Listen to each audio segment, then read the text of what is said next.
24 तक पढ़ चुके हैं और आज हम पढ़ेंगे धारा 25। तो धारा 25 में क्या क्या दिया गया है वो हम शॉर्ट में देख लेते हैं, क्योंकि अब जल्दी जल्दी थोड़ी स्पीड बढ़ाते हैं, टाइम कम बचा है। स्पीड में फटाफट जो इम्पोर्टेंट चीज़ें हैं वो मैं आपको कवर करवा देता हूँ। तो धारा 25 में है, पहली बात तो ये है जो धारा 14 में कुछ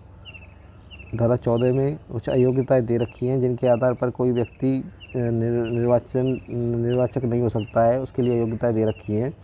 तो उसमें जो अयोग्यता दे रखी है उनको छोड़कर कुछ अयोग्यताएँ और हैं, तो वो इसमें मतदान के अधिकार में इसमें धारा 25 में भी दी हुई है कि कैसे कौन नहीं है। तो एक से अधिक वोट नहीं दे सकता कोई भी व्यक्ति, एक से अधिक वोट नहीं दे सकता। दूसरा ये है कि जो हिरासत जेल में बंद है जो व्यक्ति, वो वोटिंग नहीं कर सकता है, यानी जेल में व्यक्ति बंद है, वोट नहीं दे सकता।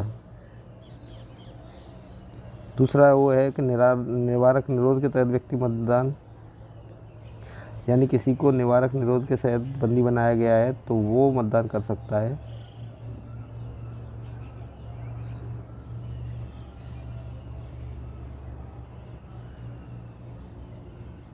अर्थात धारा 14 में अयोग्यता दी रखी है, उनके अलावा क्या है, तो एक से अधिक वोट नहीं दे सकता। दूसरा, हिरासत में बंद व्यक्ति है वो वोट नहीं दे सकता। तीसरा ये है कि निवारक निरोध के तहत जो व्यक्ति बंदी बनाया गया है वो तो दे सकता है।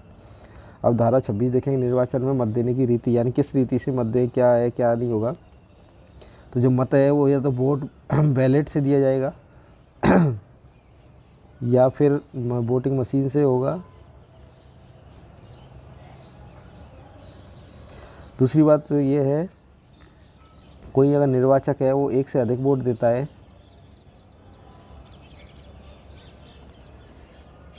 तो उसके सभी वोट जो है वो रद्द माने जाएंगे।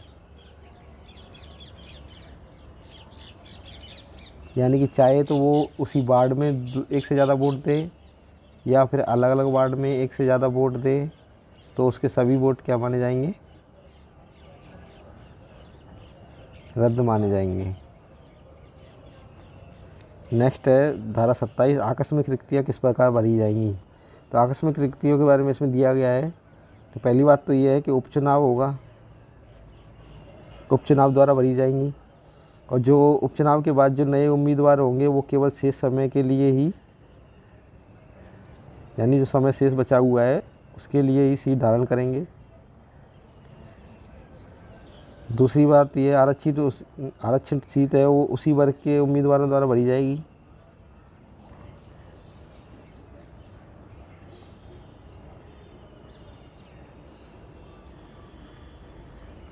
और यदि 6 मास से कम समय बचा है तो निर्वाचन कराना आवश्यक नहीं है।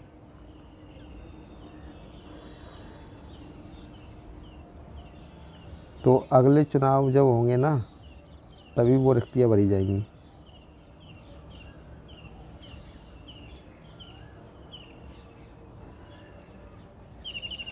यानी कि हमने देखा कि एक तो उपचुनाव होंगे और उसके बाद नए उम्मीदवार होंगे, वो शेष समय जो बचा हुआ है उससे उसी के लिए बने रहेंगे वो। दूसरा भी ये आरक्षित सीट है तो आरक्षित सीट पे केवल आरक्षित उसी वर्ग का होना चाहिए। तो एक अगर 6 माह से कम समय बचा हुआ है तो अगला चुनाव ही होगा तभी ये सीटें भरी जाएंगी, बीच में कोई चुनाव नहीं कराए जाएंगे। अब आ जाते हैं हम धारा 28 पे। इसमें दिए हुए निर्वाचन अपराध। निर्वाचन अपराध में ये है, यानी सांसद और विधायक चुनाव के जो प्रतिनिधित्व अधिनियम है उसमें जितने भी प्रावधान दिए हुए हैं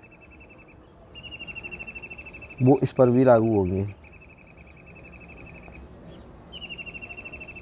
यानी कि इसमें ये दी हुई हैं, लोक प्रतिनिधित्व अधिनियम 1951 की धाराएं दी हुई हैं, 125, 26, 27, 27 का, 128, 129, 130, 131, 132, 132 का, 133, 134, 134 का ख, 135 का, 135 ख, 135 ग, 136, यानी कि टोटल 125 से लेकर और 136 के प्रावधान हैं वो दिए हुए हैं। तो वो जो सांसद और विधायक के लिए जो प्रावधान है वो यहाँ भी लागू हो रहे हैं। अब आ जाती है हमारी धारा 29, ये है भ्रष्ट आचरण। भ्रष्ट आचरण के संबंध में इसमें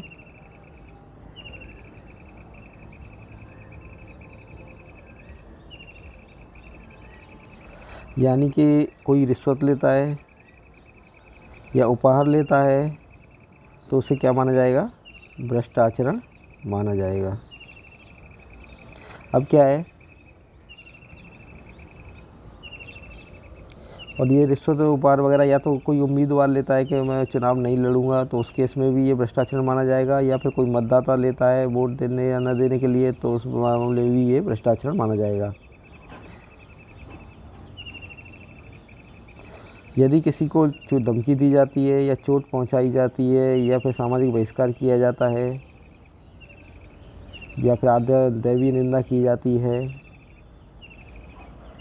तो ये सब क्या है कि जो मुक्त मतदान का अधिकार है उसका हस्तक्षेप के रूप में माना जाएगा।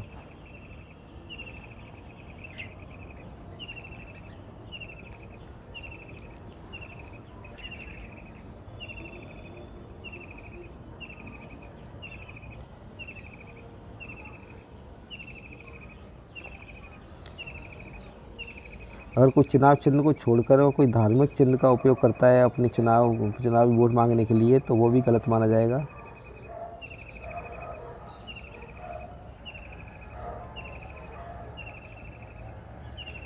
यानी चुनाव चिन्ह को छोड़कर धार्मिक चिन्ह का उपयोग करता है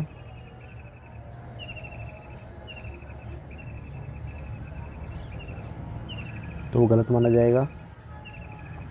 कोई धर्म, जाति समुदाय, भाषा के आधार पर सत्ता को बढ़ावा देता है तो वो भी गलत है। धर्म, जाति, समुदाय, भाषा आदि का बढ़ावा देता है, सत्यता को बढ़ावा देता है इनके आधार पर। कोई सती की महिमा बताता है तो वो भी गलत है। हेलो। अन्य उम्मीदवारों के बारे में मिथ्या कथन प्रकाशित करता है वो भी गलत है। प्रावधान है उससे अधिक व्यय करता है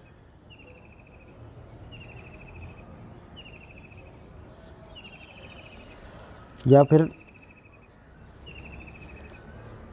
सरकारी अधिकारियों की, जैसे राजपत्रित अधिकारी हैं, पुलिस है, सशस्त्र बल है, आबकारी अधिकारी हैं, राजस्व अधिकारी हैं, इनकी सहायता कोई प्राप्त करता है। मतदान के अधिकार में हस्तक्षेप किए बिना सार्वजनिक नीति घोषणा, सार्वजनिक कार्रवाई की बाधा करने की अनुमति भी नहीं है।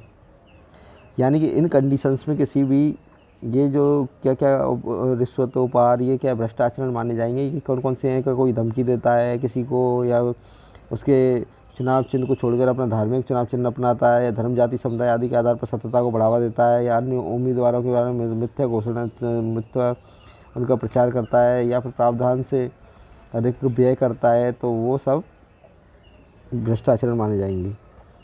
नेक्स्ट है धारा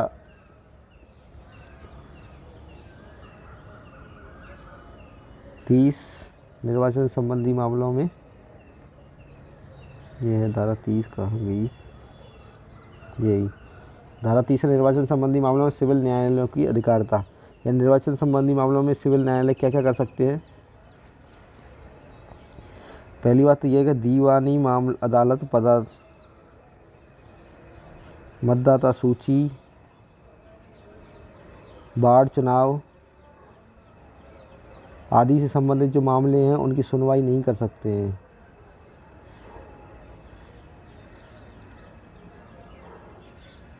दूसरी बात यह है कि इस अधिनियम में जो दी गई है, तरीका दिया गया है, उसी के तहत ही चुनाव को चुनौती दी जा सकती है। यानी कि अधिनियम के प्रावधानों के तहत ही दी जा सकती है, कोई दूसरा तरीका नहीं अपनाया जा सकता।